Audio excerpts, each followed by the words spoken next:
that's the end of my presentation. So if there are any other questions or any questions at all, I'm happy to answer them. Otherwise, I'm happy to release everybody to this lovely evening.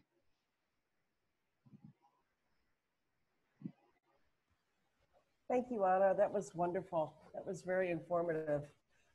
It was really fascinating to see the comparison of the e-miles and the gas miles. And, you know, it's wonderful to have that kind of data now, hard data, to be able to really see just how much more efficient they are. So thank you so much. That was really exciting. And certainly seeing what, you know, walking us through the whole program and how you can actually compare different vehicles. You know, that was, you know, it's just very thorough. Your program, driving program is just phenomenal. So I'm really thrilled with it. So does anyone have any questions? If you're welcome to ask questions, you know, you are welcome to ask questions, and you can put one in the chat if you like, or if you would want to you know, we're still recording this this presentation, and if you are willing to be recorded and be part of the heritage or the history of this presentation, then you're welcome to come forward and ask a question in person. Otherwise, you can use the chat. I do. So, there's a question in the chat. And then I have a question for you. So the question in the chat is, can you tell me about driving an electric car in winter? And that's a really good question.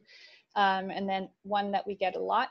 The first way that we like to respond to this is that the country with the highest level of EV adoption is Norway.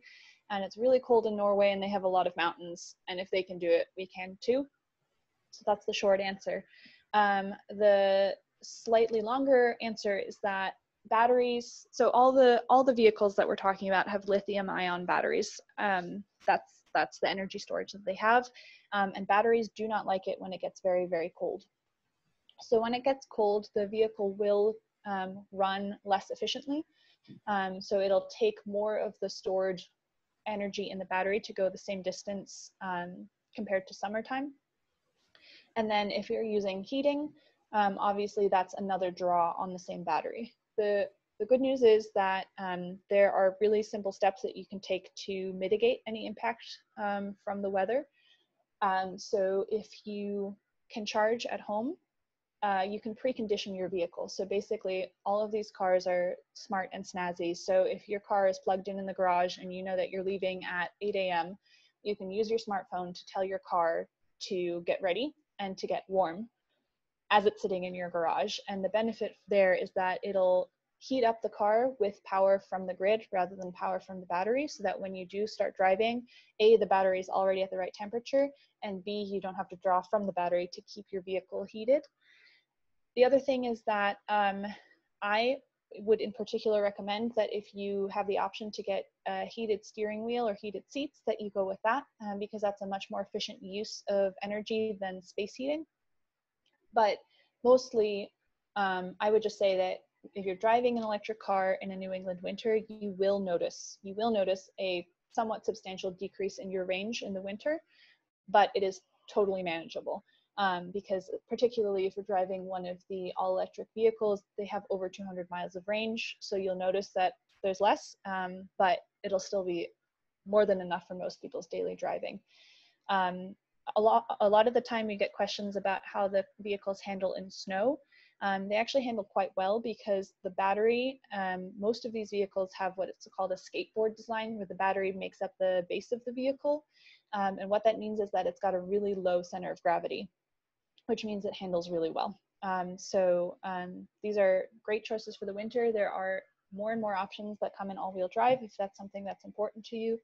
But we have had over 800 people get cars through the program in Massachusetts and Rhode Island, and they're all quite happy. And there's actually a lot of EV adoption in Quebec and Canada as well, because they've got some great incentives. So definitely manageable.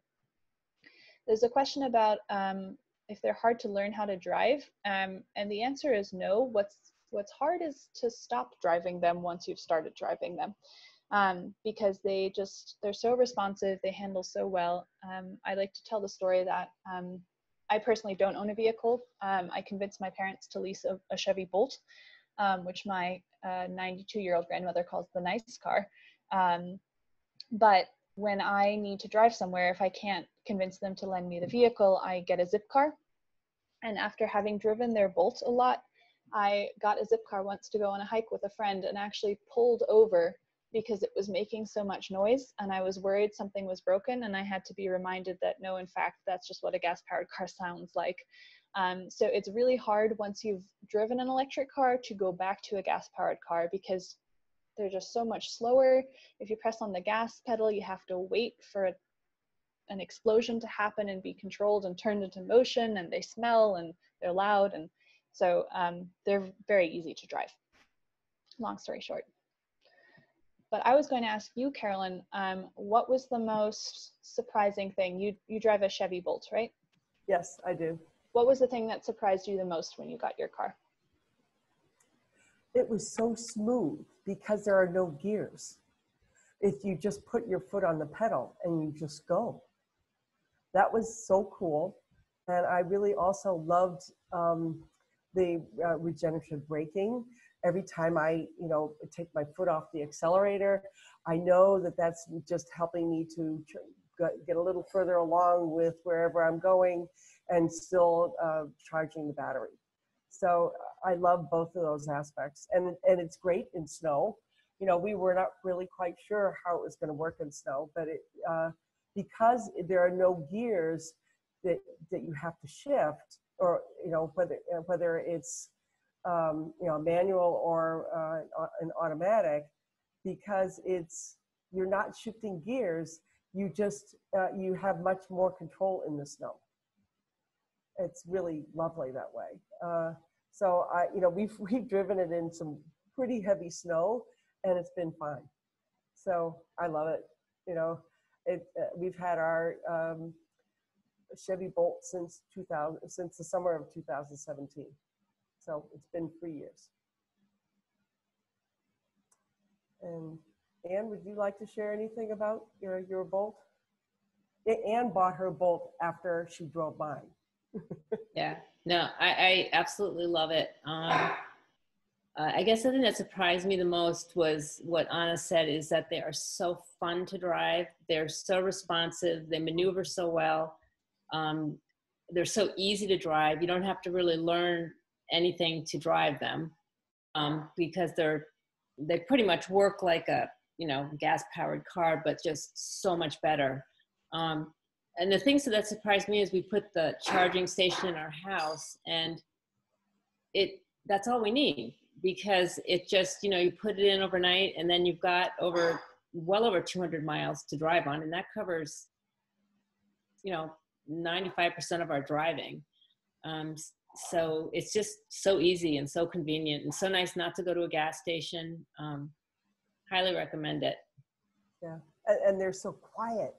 Mm-hmm. So quiet. You can talk easily to each other and not have to worry that you're kind of yelling above the motor. So it's great. Yeah, and there's also no maintenance, really. I mean, you don't have a muffler. You don't have to change the oil. You don't have to do anything, pretty much. And it's very high tech and very enjoyable to drive. Yeah, I love it. It's just, it's so much fun. It's the only car we really drive, other than if we have a specific need that we have to use our old clunker of a van. So it's the only thing we drive, and it's wonderful knowing that we charge it from our solar panels, so we get 100% electricity from it. It's wonderful. It feels very sustainable because it is. Well, it's running on sunshine, and ours is also. We have solar panels, so it's amazing. Yeah, it's very satisfying. Yeah, when we were looking at our carbon footprint, it was kind of a toss-up between which was going to be reducing our carbon footprint more, either a car an electric car or heating. And we felt that getting an electric car was a little bit easier. It was not quite so complicated. And so we did that, and we took care of that part of our carbon footprint very easily. And so now we're on to the next step, looking for heating and oil and heating and cooling for our house. So, you know, it's really wonderful how all of these technologies complement each other and kind of build on each other. And it's just, you know, I'm on a roll. I will encourage everybody to be on a roll. Pun intended, I hope so. Yeah. So if there are no other questions, I see a couple of other participants here. If you'd like to ask any questions, you can put them in the chat. Or if you would like to be part of this recording, you can say them out loud, ask your questions verbally. But it's you know, all these technologies. We chose these technologies because you know, there are different ways for people to become more energy efficient and save money and become more sustainable. And we don't know what works for people. So this is a great way to make a sizable chunk of your, to cut a huge chunk from your electricity consumption and in terms of your energy consumption, sorry. So go for it. So thank you so much, Anna, for your wonderful presentation. It was great. My pleasure, thank you. Very thorough. And this presentation will eventually be up on the website. So you can look for it there. It's useful with all these charts there about how to compare gas cars to electric cars. So, you know, absorb that information once it's up on the website. Take a look at it again. So again, our website is solarizemendonupton.com, and we have information about all the technologies there. So take a look at that. And if you have any questions after you've looked at all the information, all the diagrams, all the videos, all the pictures of all the technologies, you know, you can, if you still want to get some questions answered, we can try to answer them. You can fill out the form on the website and ask away. And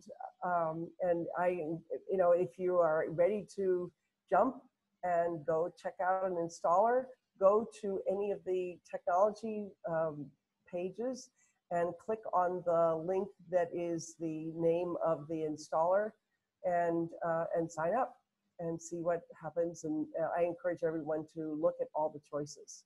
Thanks. So thank you very much, Anna, for being here. Thank you for making a great presentation.